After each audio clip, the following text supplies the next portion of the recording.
Tomara que agora vá, né, Lu?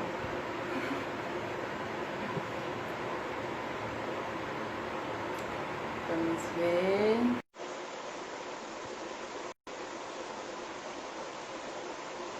Muitas pessoas queridas presentes.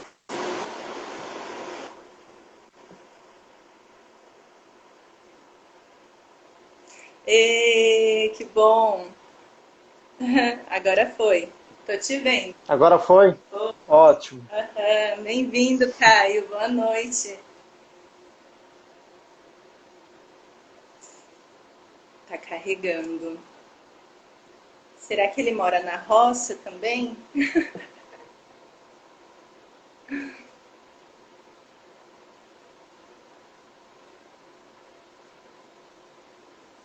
Como que tá a conexão, Caio? Tá me vendo, ouvindo bem?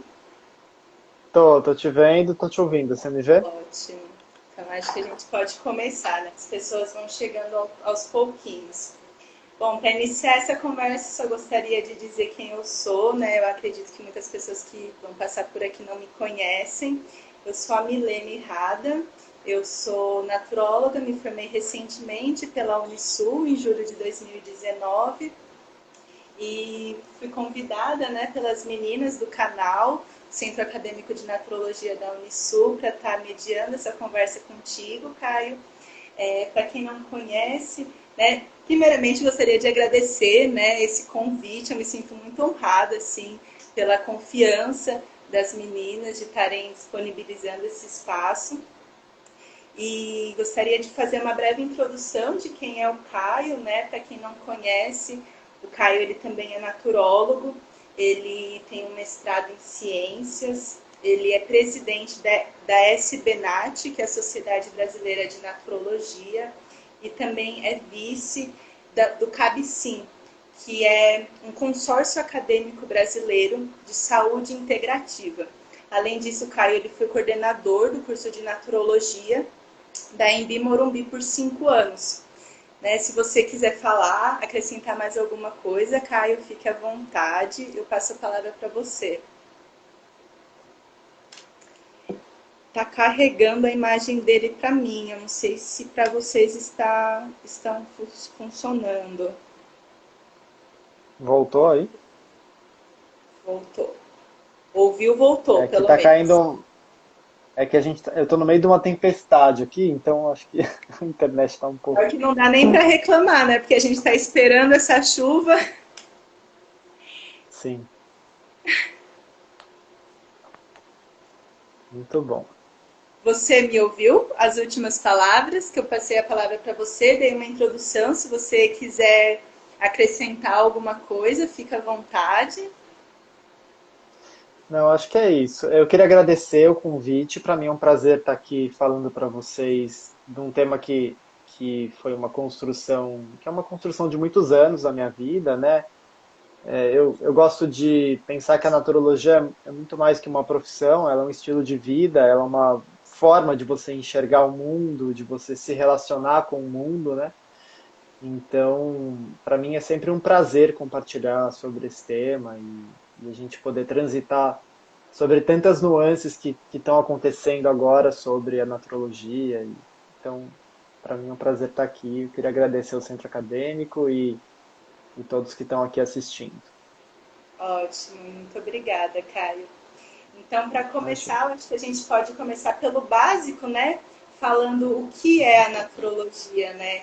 Eu acho que a maioria das pessoas que fazem naturologia, em algum momento, acabam se deparando com pessoas que, quando a gente está falando o que a gente faz, né? Falando sobre a nossa profissão, as pessoas perguntam natuquê, né? E a gente tem que explicar sempre, né? Algo bem frequente para o naturólogo, explicar o que é naturologia. E aí eu gostaria de que você começasse a falar e depois a gente propõe aquela dinâmica onde a gente vai escolher alguns personagens fictícios para que a gente consiga ver que existem diversas formas, né, de falar o que é naturologia. Sim.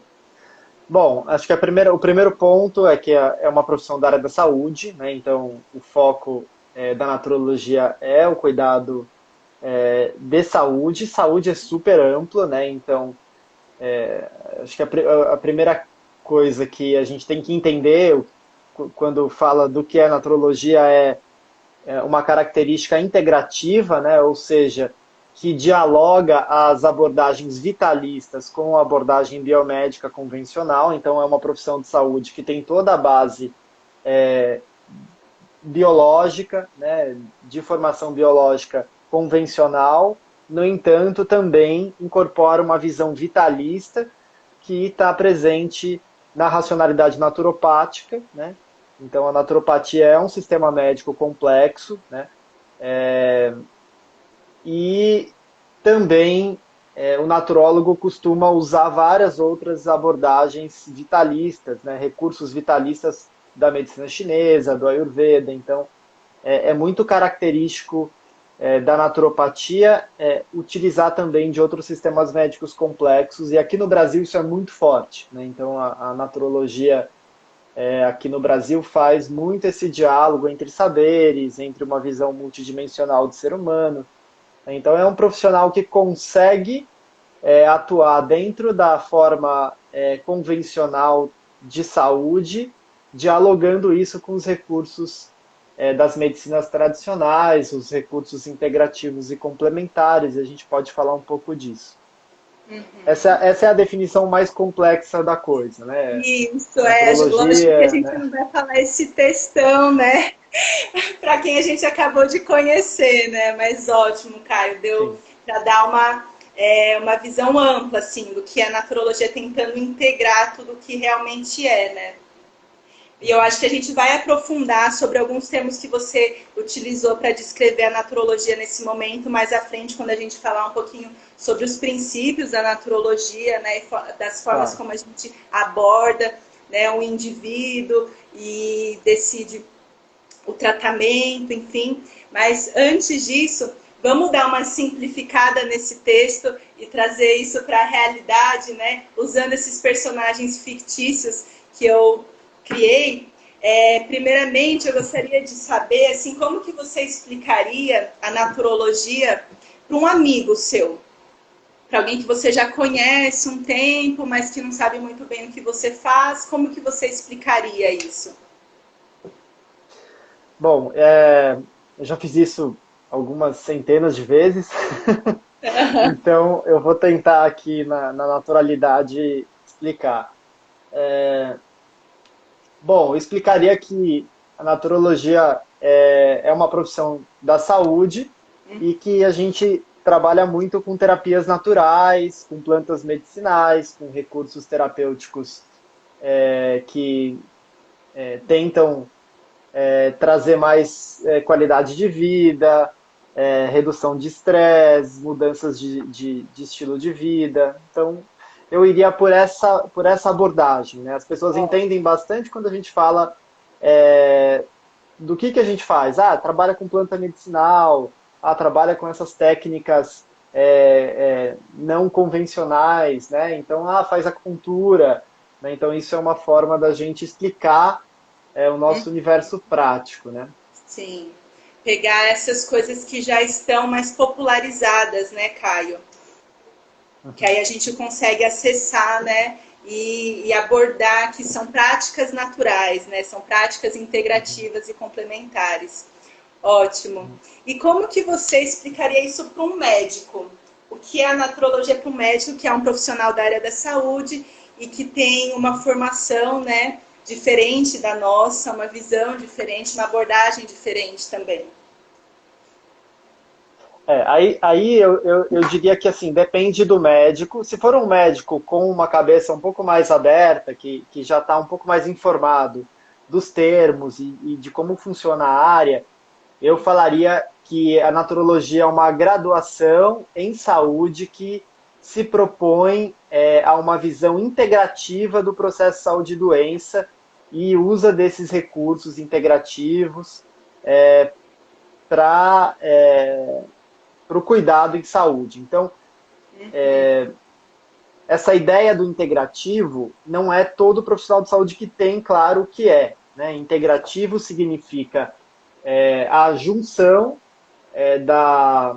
do paradigma biomédico convencional, na leitura biomecânica, né, que a gente tem para as profissões de saúde em geral, né, fisiologia, morfologia humana, dentro da racionalidade biomédica, junto com outras abordagens complementares de forma integrada. Isso é integrativo, quando eu consigo juntar as duas lógicas numa única coisa. Né? Então, a naturologia talvez seja a única graduação, talvez não, até onde eu conheço, é a única graduação em saúde que tem uma visão na graduação integrativa e de proposta transdisciplinar. Né? A gente tem uma proposta transdisciplinar desde o início por fazer essa abordagem multidimensional. Né? Então, a proposta de formação do naturólogo ela é já assim, desse nível. Então, se fosse um médico, eu explicaria que é uma profissão de saúde, que tem essa proposta do integrativo, que ela é uma área que dialoga com a ciência o tempo todo, a gente tem esse embasamento, essa fundamentação científica, e também traz os saberes tradicionais dentro do contexto dessas várias racionalidades. Né? Ótimo.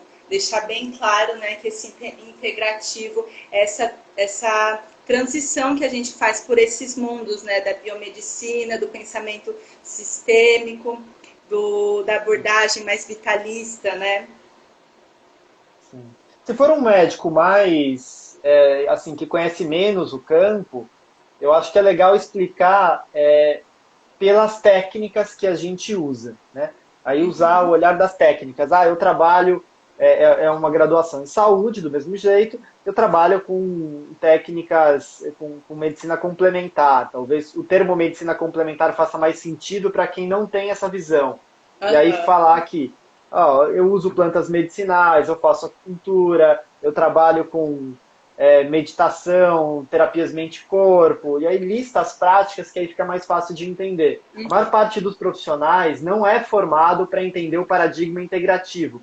Mal entende o complementar, quanto mais o integrativo. Então, assim, é importante ter estratégias para fazer essas definições. Né? Então... Sim, é exatamente por isso que a gente está conversando sobre isso, né? Que é muito importante saber a forma como a gente descreve a naturologia para realmente acessar essas pessoas, né? E se tornar compreensível aquilo que a gente está expressando.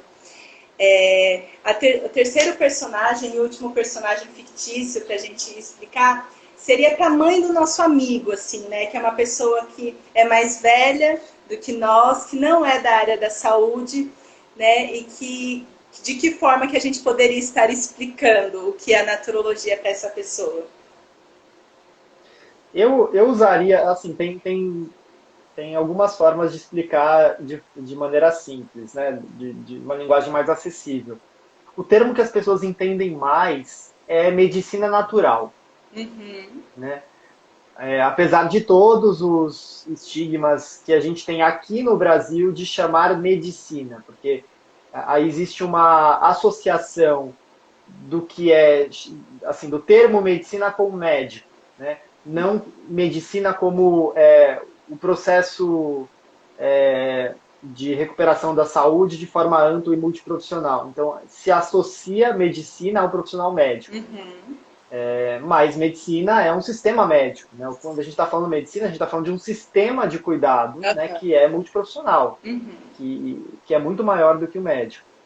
Então, eu usaria a medicina natural. As pessoas entendem o que é medicina natural. Então usa hidroterapia, usa fitoterapia, usa planta... Planta medicinal é uma coisa muito brasileira. Está muito presente aqui no Brasil. As pessoas entendem. A linguagem de chá, de compressa, isso é uma coisa que já está introjetada nas pessoas. E outras coisas estão começando a ficar mais presentes. Toda a medicina chinesa está ficando muito forte. Então, quando você fala que você trabalha com medicina chinesa também, né, que você é um profissional da saúde que trabalha com essas terapias naturais, com essas medicinas naturais, isso fica mais fácil de explicar e a pessoa acaba entendendo bem. Né? Tanto que se usa bastante essa linguagem lá fora, né? Medicina natural. Né? A nossa formação é equivalente à do médico naturopático. né, do médico naturopata. Aham. Né? Então, a WNF, que é a Federação Mundial de Naturopatia, reconhece a formação brasileira de naturólogo como equivalente ao ND, que é o Naturopathic Doctor. É Ótimo. exatamente a mesma proposta de matriz curricular, com carga horária, etc. Uhum. Tem as diferenças dos países, mas é nessa classe que a gente entra. Né? É que E aqui no Brasil não dá para chamar de médico naturopata por um problema político. Né? uhum. E existe também a diferença do naturopata aqui no Brasil, né, e em outros lugares do Brasil, que é muito diferente, né, porque a gente consegue fazer essas similaridades entre a naturologia e a naturopatia fora do Brasil, mas como é essa realidade aqui dentro? Então, esse é um tema legal também da gente discutir. É um tema complexo, mas basicamente é assim. A naturologia, ela é o equivalente à formação superior naturopática nos outros países. Uhum. Tanto que a gente tem os estudos de similaridade das grades, já tem várias coisas publicadas na revista Cadernos de Naturologia. Quem quiser olhar ou pesquisar lá naturologia e naturopatia, vocês vão encontrar alguns artigos que estão tratando desse assunto. E tem alguns trabalhos, tem um trabalho de doutorado da Karina, de mestrado da Karina que fala sobre isso, tem alguns trabalhos que falam sobre isso. Mas a questão é que aqui no Brasil não existia nenhuma formação de nível superior, né, chamada naturopatia. Não existe graduação em naturopatia porque a nomenclatura que foi adotada era naturologia. Então o que a gente tem pela WNF, existem duas possibilidades de formação. Uma formação técnica, que é o naturopata técnico, e existe uma formação superior, que é o médico naturopata ou naturopata bacharel, né, de nível superior. E aí tem os benchmarks, que são os critérios mínimos de formação para cada uma delas. A própria OMS tem um benchmark construído para a naturopatia. Né? Esse benchmark, ele determina a carga horária, os critérios de formação, o que esse profissional tem que ter, né, para ter uma formação mínima. Aqui no Brasil, a gente não tem nenhum curso técnico de naturopatia. Os cursos que existem são cursos livres. Né? Então, não existem naturopatas que atendem esses critérios de formação da WNF ainda aqui no Brasil. Isso é um trabalho a ser feito. Tanto do ponto de vista de regulação do governo, porque ainda não existem cursos técnicos de naturopatia. Para existir um curso técnico, ele tem que constar no catálogo nacional, e não tem, né? Então, os cursos que tem são cursos livres. E cursos de pós-graduação. Os cursos de pós-graduação têm um problema, né? Então, é importante a gente entender como funcionam as pós-graduações aqui no Brasil. A pós-graduação, ela é exatamente o que ela está dizendo no nome, uma pós-graduação. Eu já tenho uma graduação e aí eu faço um curso extra pós essa graduação para aspas, me especializar em algo. Né? O problema disso é que o graduado ele fica vinculado a um conselho profissional que vai fiscalizar a sua atuação. Né? Então, se eu sou enfermeiro, eu fico sempre vinculado ao conselho de enfermagem. Então, eu preciso sempre seguir todas as diretrizes e o conselho de enfermagem vai me fiscalizar. Se eu sou um enfermeiro pós-graduado em naturopatia, o conselho de enfermagem tem que aprovar todos os critérios da naturopatia e ele tem que fiscalizar esse profissional. Acontece que as premissas da racionalidade naturopática são diferentes das premissas da racionalidade da enfermagem, da racionalidade da medicina, da racionalidade dos outros cursos de saúde. Então, é impossível um conselho a gente ser uma especialização de uma outra profissão. Não é assim que funciona. Né? A WNF também entende dessa forma. Então, por isso que a gente é contra as pós-graduações em naturopatia ou naturologia. Porque a pós-graduação, ela faz com que ela fragiliza a profissão ao passo que o profissional ele nunca vai poder ser fiscalizado por um conselho que está alinhado com as suas diretrizes. Né? Então, por isso que a gente tem um projeto de lei para a criação da profissão, né, para a criação de um conselho profissional que na verdade tem a função de proteger a população, né? Existe um papel legitimador do conselho, mas a função é proteger a população, quando ele fiscaliza o profissional, quando ele fiscaliza a aplicação das diretrizes éticas da profissão, né? Então é um pouco desse cenário. Certo, ótimo, muito esclarecedor, Caio. Agora você começou a falar, né, nesse finalzinho sobre esse reconhecimento da profissão, né? Eu acho importante a gente falar de como que iniciou a natrologia, contar então um pouquinho dessa história de como que surgiu o curso, né? Que profissionais que começaram, né, essa trajetória até chegar nesse lugar onde a gente está com um projeto, né, de lei para regulamentação da nossa profissão. Sim. Bom, a natrologia aqui no Brasil, ela já está aí na segunda década, né? Tem bastante tempo.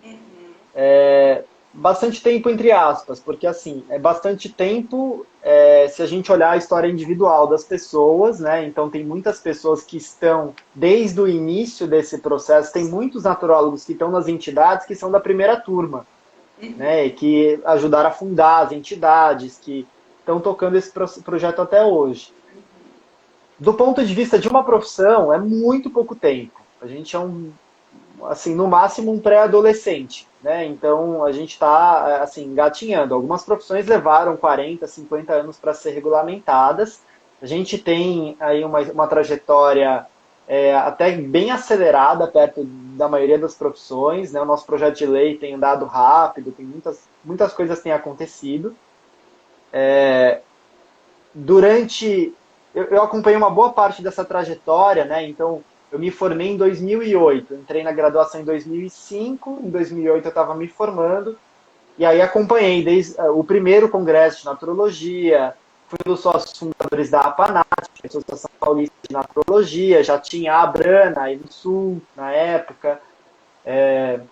Aí acompanhei o racha que existia entre Unisul e a Anhembi Morumbi, que eram os dois cursos que existiam, então existia uma briga enorme entre os dois cursos, um não olhava para a cara do outro.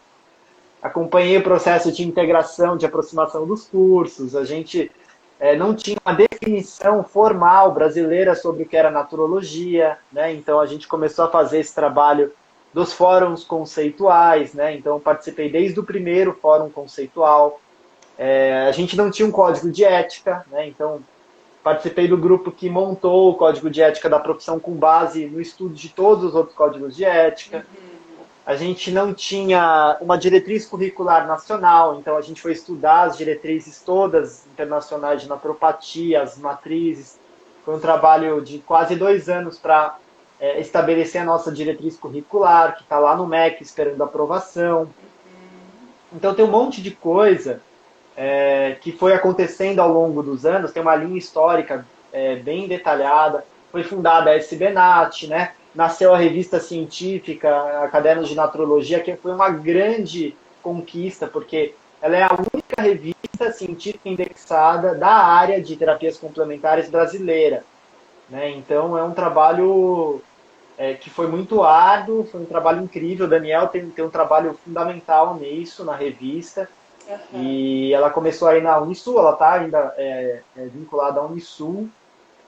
E a gente tem muito orgulho da revista, que agora recebeu indexação da Cielo, que é uma base maior, né? Então a gente tem aí algumas características muito importantes com a revista científica. E várias coisas têm acontecido, as entidades amadureceram, a gente está num trabalho de abertura agora de cursos em outras universidades, a gente está indo para 4 cursos rodando, né?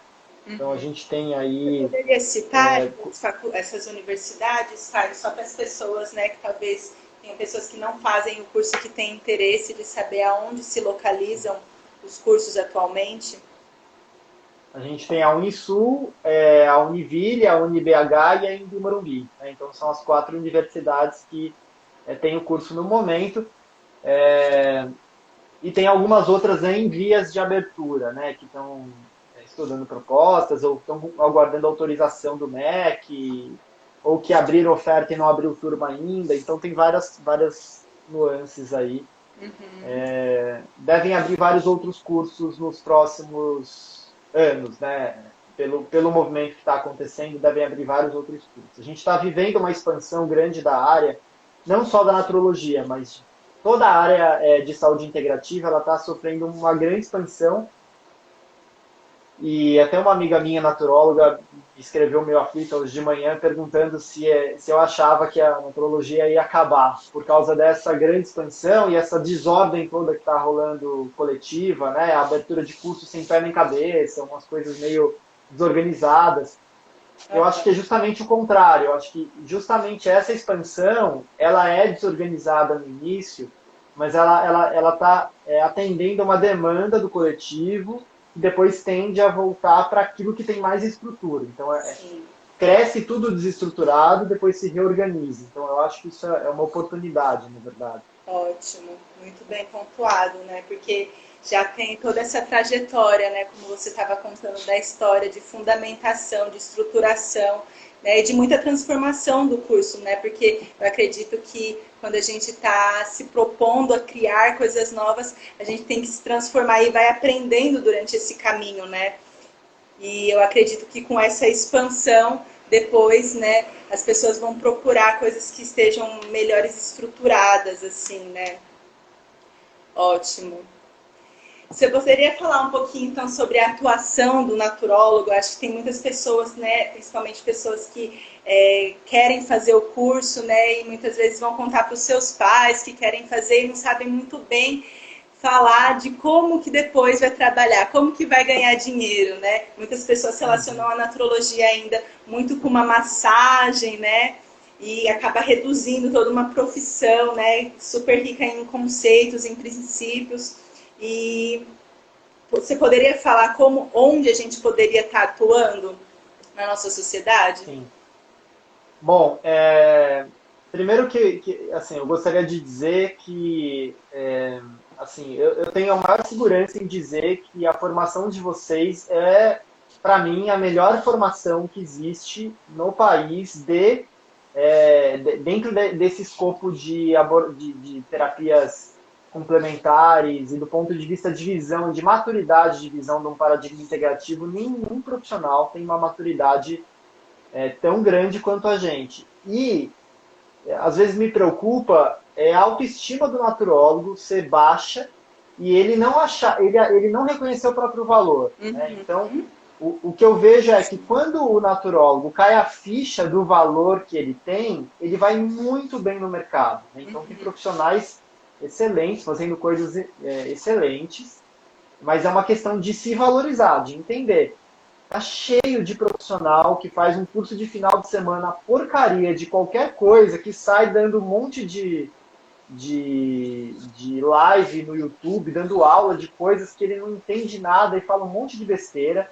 E vocês têm muito mais condição, como estudantes, às vezes, de fazer, e acaba que o naturólogo, às vezes, não tem autoestima para se reconhecer como um profissional real. A formação de vocês é ótima. Tem muita coisa para contribuir para o panorama de saúde. E eu, no começo, não tinha essa noção do quanto que a gente pode ensinar médico, a gente ensina enfermeiro, a gente ensina outros profissionais de saúde coisas que, para nós, são naturais, para eles não é natural. Então, eu fiz um trabalho uma vez numa clínica de dor que eu trabalhava, onde a porta de entrada era o naturólogo, não era o médico. Né? Então, o naturólogo fazia uma avaliação global e dessa avaliação global a gente norteava a consulta multiprofissional com vários profissionais, com enfermeiro, com psicólogo, com médico. Então, assim, era o olhar global do naturólogo que direcionava a terapêutica e não o olhar especializado do médico, porque era um trabalho com dor crônica que não adiantava você trabalhar só de forma biomecânica, era insuficiente esse trabalho. Então, a gente contava com um olhar mais ampliado, né, que era o do naturólogo, para ajudar a organizar as intervenções multiprofissionais. Então, era bem interessante. Eu demorei para entender esse valor. Né? Então, o que eu queria dizer é que existem naturólogos em muitos ramos. Tem naturólogos trabalhando com empresas, né? Então, tem naturólogos que abriram empresas para prestar serviços de saúde e qualidade de vida, né? Então tem uma menina que se formou comigo que tem a Oca Zen, por exemplo, que é um trabalho super interessante.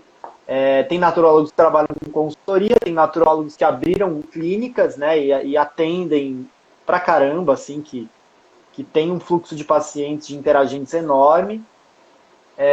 Tem naturólogos que foram trabalhar com parcerias com empresas, né, então foram para ramos específicos.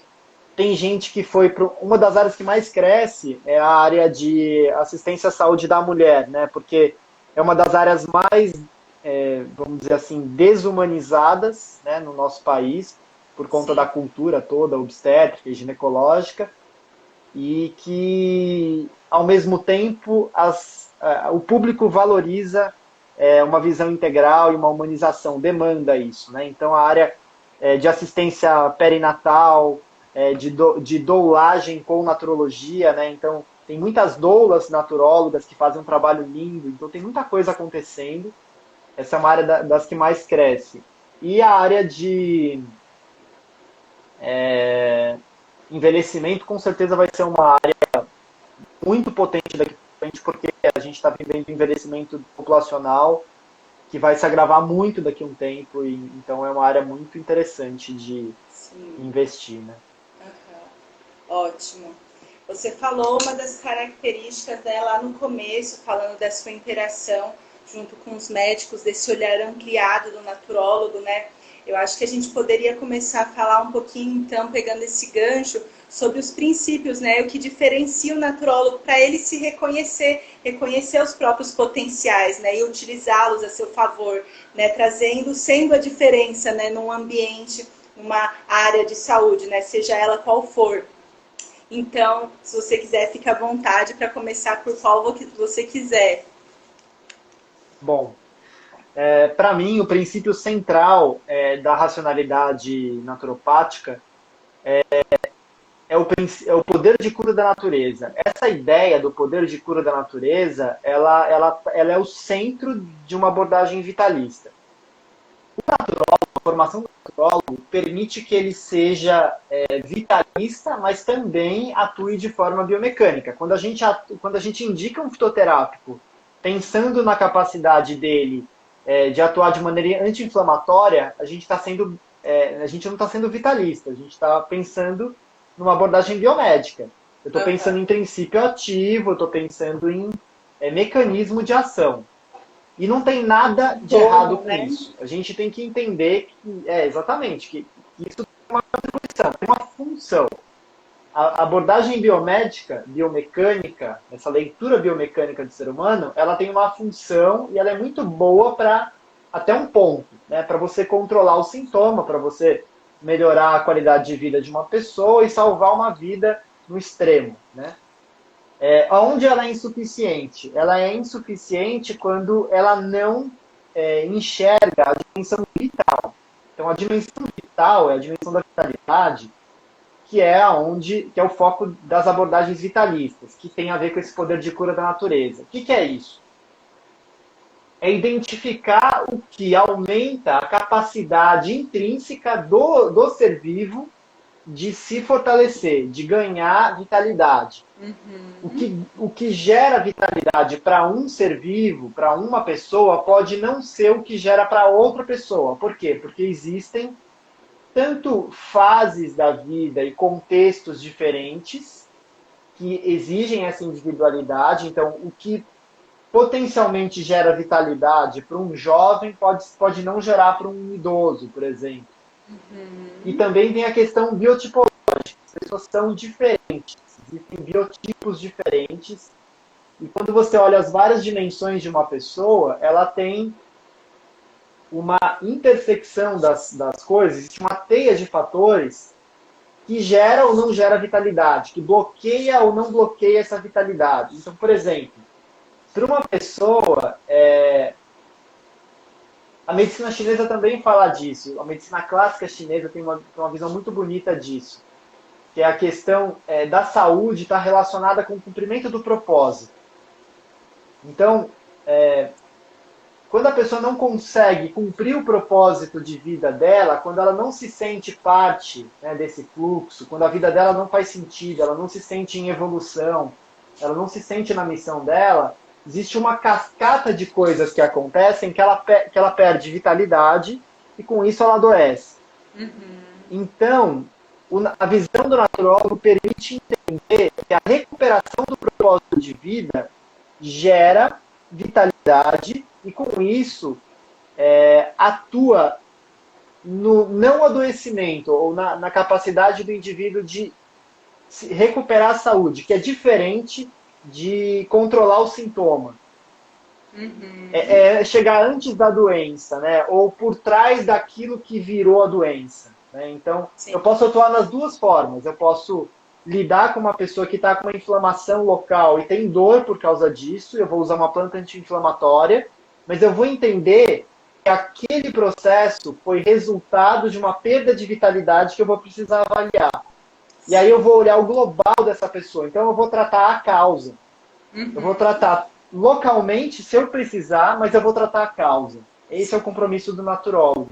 Sim. E se para tratar a causa eu precisar de um outro profissional associado, eu posso, com uma visão integral, incluir outro profissional nessa abordagem. Porque o fato de eu ter uma visão integral não me torna onipotente. Então a gente sempre precisa de uma abordagem multiprofissional em saúde, em muitos casos, né? Não sempre, mas em muitos casos vão demandar uma abordagem multiprofissional. Né? A pessoa tem muitos tipos de sofrimento, tem muitas questões para cuidar. Não sei se ficou claro, ou se eu viajei demais. Não, tá ótimo.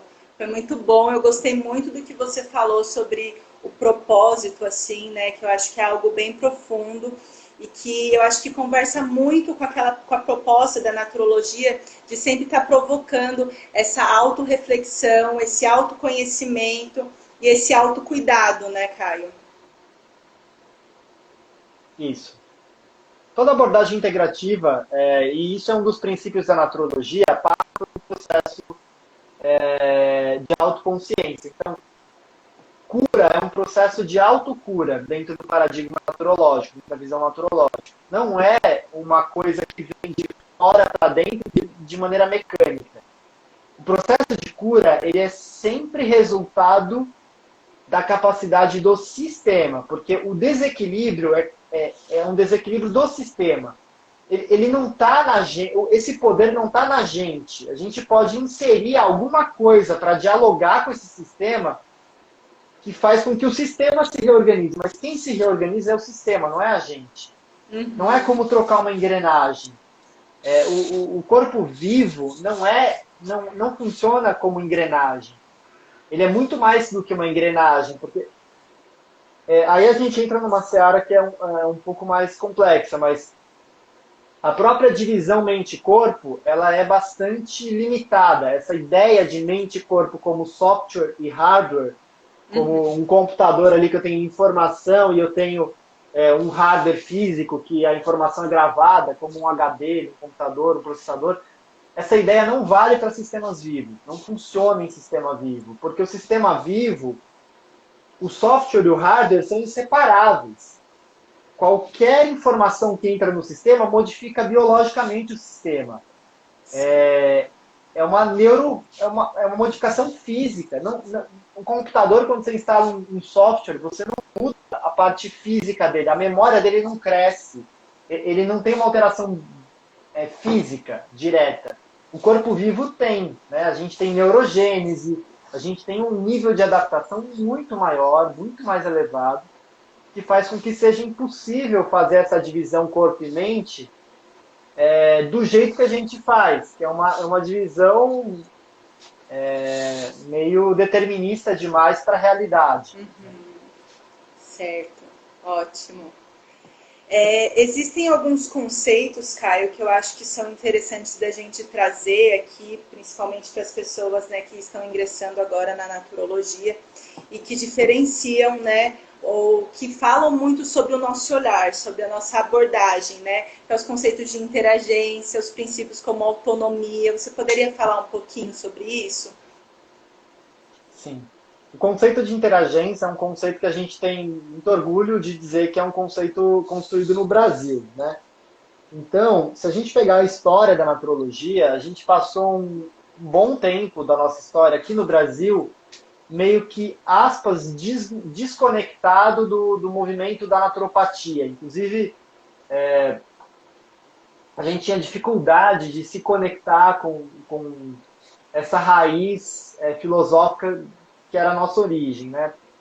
Então, até por conta do contexto do Brasil. Isso teve uma vantagem enorme, que foi a gente buscar saberes e construir coisas aqui, né? Então, uma das coisas que a gente construiu, que para mim sintetiza toda a abordagem naturológica em um único lugar, é a relação de interagência.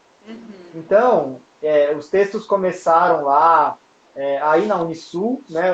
O termo começou sendo usado de uma outra forma, que não tinha nada a ver com a forma que era usada hoje. Aí tem o livro das interagências, tal, tem um monte de coisa que vai surgindo. A Ana Amor começa alguns ensaios lá de artigos sobre interagência, o Fernando Helm começa uma conversa na literatura citando o termo.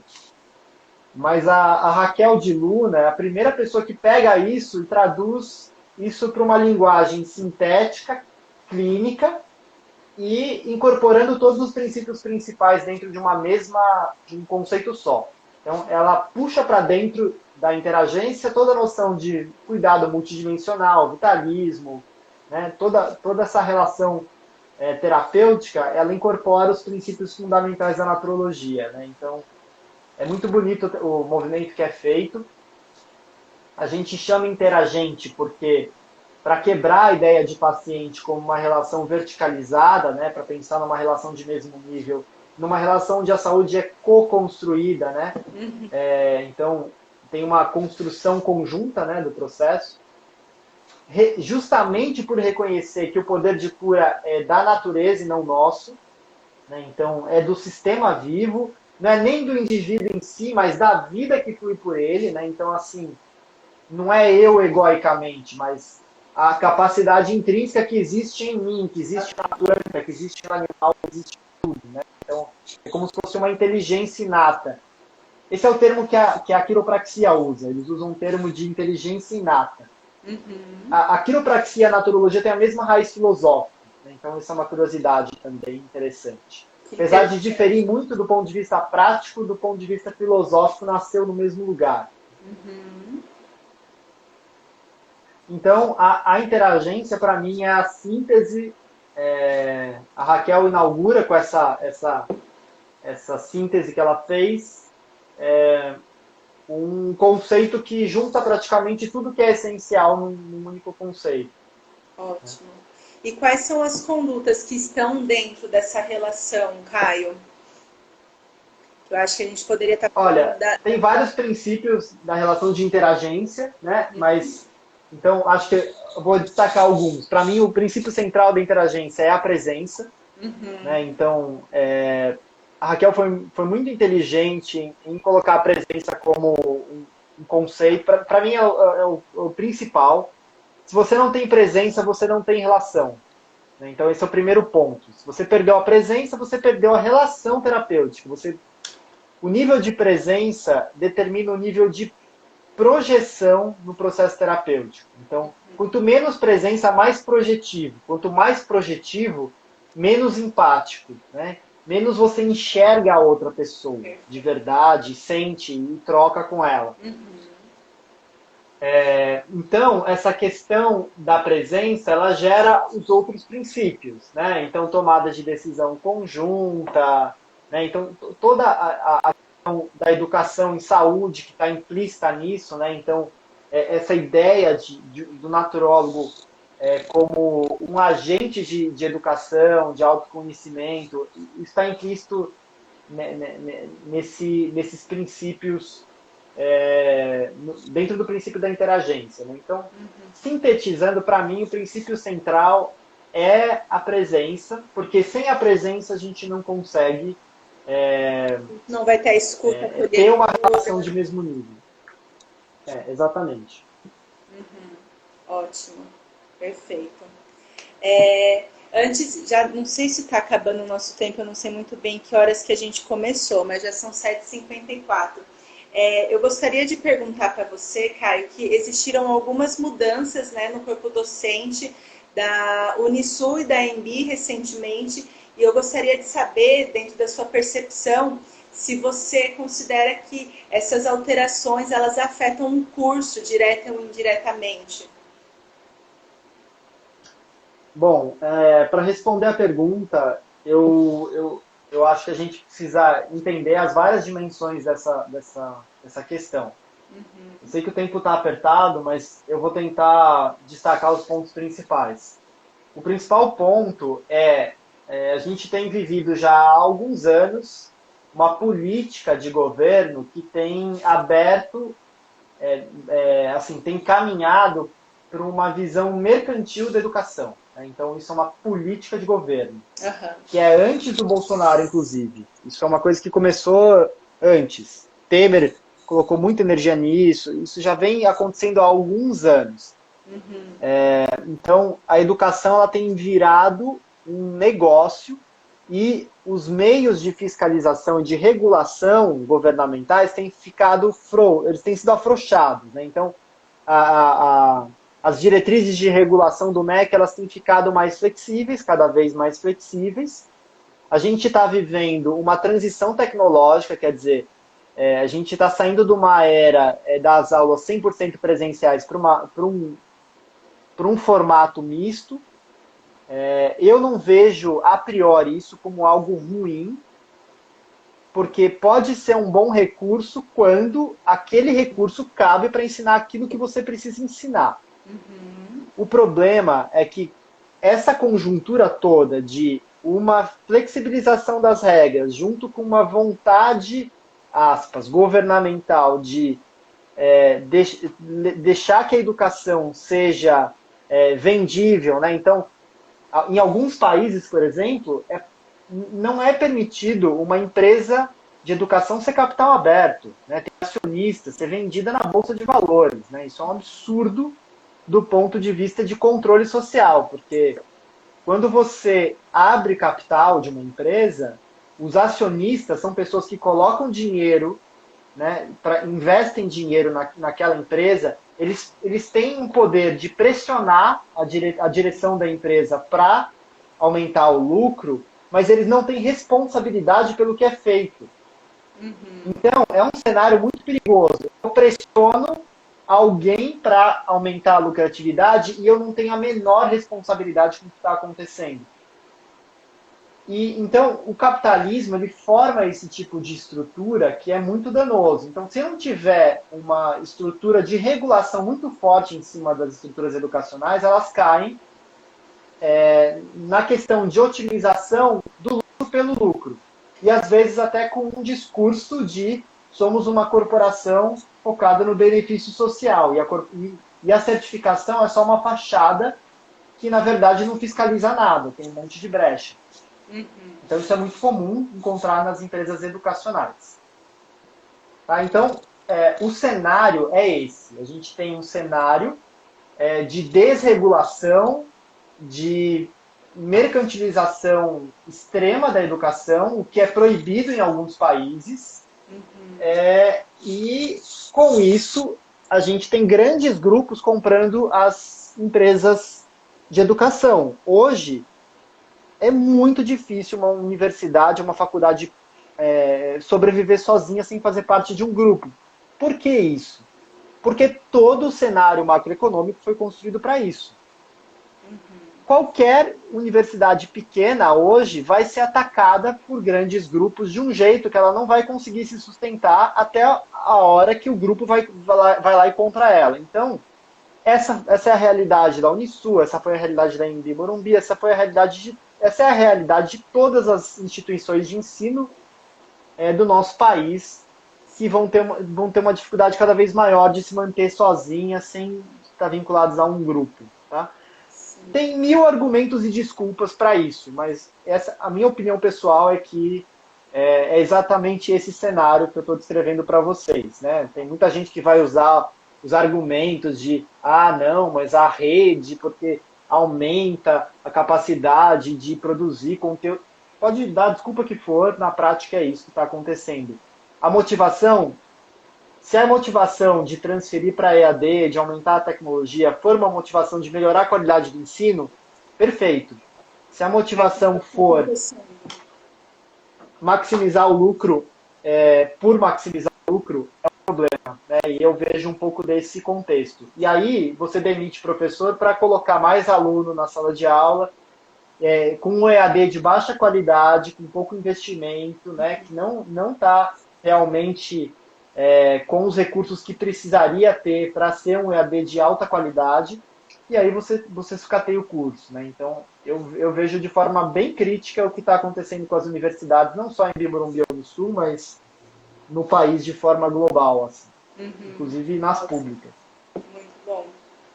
Isso é dentro das instituições privadas, né, Caio? Eu gostaria de saber como que está a situação da naturologia na inserção do curso em instituições federais, que é um processo que já está acontecendo há algum tempo, né, mas que ainda não aconteceu e que isso inviabiliza, né, isso tira o acesso da naturologia para grande parte da população, né? Bom, essa sempre foi a vontade nossa, a gente já fez vários movimentos, as cidades sempre fizeram esse movimento de tentar inserir. A gente já teve a Federal do Paraná, por exemplo, que chegou até formalizar uma carta de intenção, né? Aí trocou a reitoria, o processo resetou, voltou para o zero. Então, assim, o cenário atual é um cenário bem desfavorável para isso, para a criação de novos cursos, porque o posicionamento do governo é um posicionamento de desregulamentação de tudo. Não se cria novas profissões, não se cria nada, e se vende tudo que é público e privatiza tudo. Então, assim, dificilmente nesse cenário vai haver investimento suficiente extra para uma universidade pública para contratar professores e abrir cursos, entende? As universidades públicas elas estão sofrendo cortes, é o contrário. Então tem professor sendo desligado, se aposentando e os cargos não estão sendo repostos. Então elas estão sofrendo um enxugamento, né, proposital, e as verbas estão ficando menores, né? Então, assim, abrir um curso novo impacta em gasto, em contratar mais professor, em ter gasto, né? Então é difícil, não é impossível fazer um movimento, especialmente em universidades, por exemplo, a USP, né, que tem uma verba que é de São Paulo, né? Então tem dinheiro que não é do governo federal, então tem algumas coisas que ajudam, mas não é um cenário fácil, não. Não está próximo, né, de acontecer isso, infelizmente. Pode ser que até esteja próximo, mas assim, talvez a gente esteja agora numa situação muito mais difícil do que esteve alguns anos atrás. Sim. A Mariana perguntou sobre a saída de diversos professores, né? Tanto na Unisul, muitos professores antigos, né, saíram. E como que isso pode impactar no curso, né? Esses professores que ajudaram de alguma forma, né, a consolidar e que estão muito por dentro, né, de todos os conceitos e princípios da naturologia. Então, eu vejo de duas formas. Eu fui coordenador 5 anos, né? Então, eu entendo de duas maneiras. Às vezes, assim, renovação, né, acontece sempre, em todas as áreas, em todos os lugares.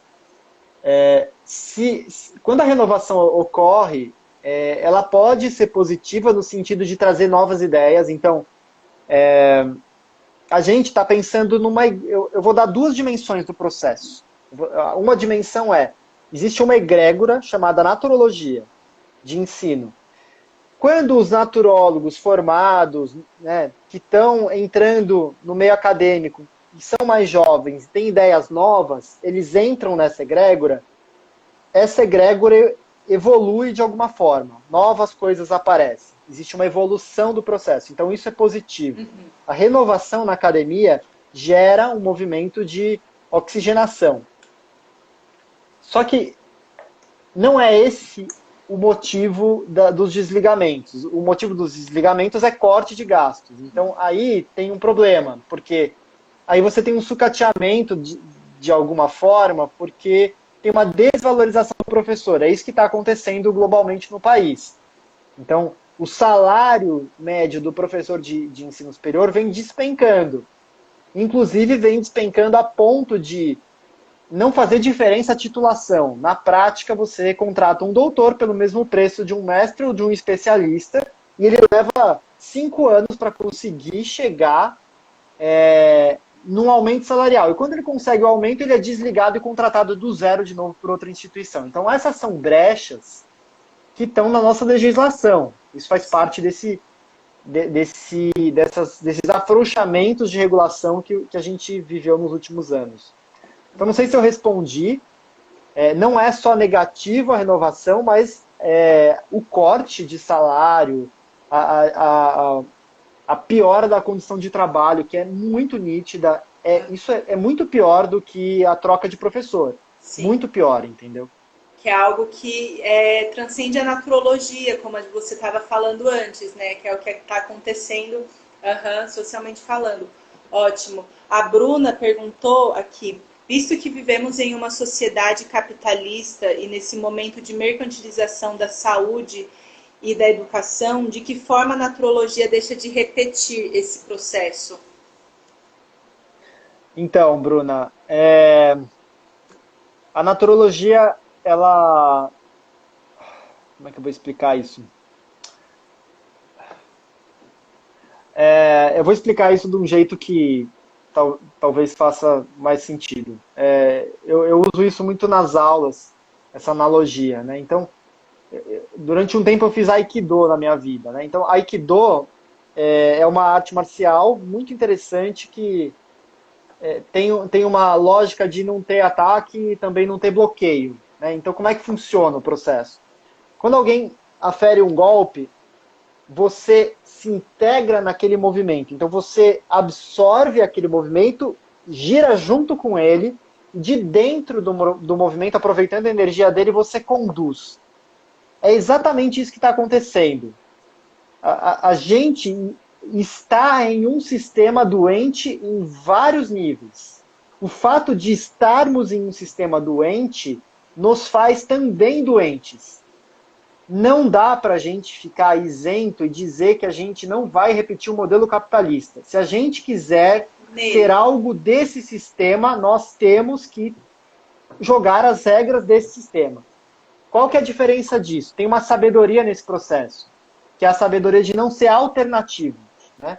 A gente vai de dentro do sistema co-conduzir o sistema junto com o todo dele, né? Então, aí tem um exercício egóico nosso de respeitar a temporalidade dos processos coletivos. Não, essas grandes egrégoras não mudam rapidamente, elas levam às vezes gerações para se mover. Quando a gente se coloca de forma alternativa, totalmente paralela ao sistema, a gente abre mão do nosso poder de condução daquele sistema. Então, eu vou montar uma comunidade alternativa, não vou dialogar com nada do modelo capitalista. Ok, isso é uma escolha, mas quando você faz isso, você abre mão da co-condução daquele sistema. Quanto mais pessoas abrem mão da co-condução daquele sistema, menos ele tem um direcionamento. E às vezes, o esvaziamento não é o suficiente para gerar uma transformação global. Vai continuar sendo sempre alternativo uma coisa separada, que também é um direito, é um modelo, mas talvez a gente só chega num turning point global se a gente, de fato, topar o desafio de se integrar. Então, quando eu falo para os naturólogos que, se vocês querem criticar a medicina biomédica, vocês têm que entender dela e dialogar com ela e estar nos lugares onde vocês são necessários, que é a atenção especializada, que é a unidade básica de saúde. Segundos aqui para mim. E vai acabar então, só segundos. Vamos voltar só fechando, é isso. E isso, se mais pessoas quiserem perguntar, a gente responde, pode ser? Pode ser, fechou. Tá, porque já está acabando.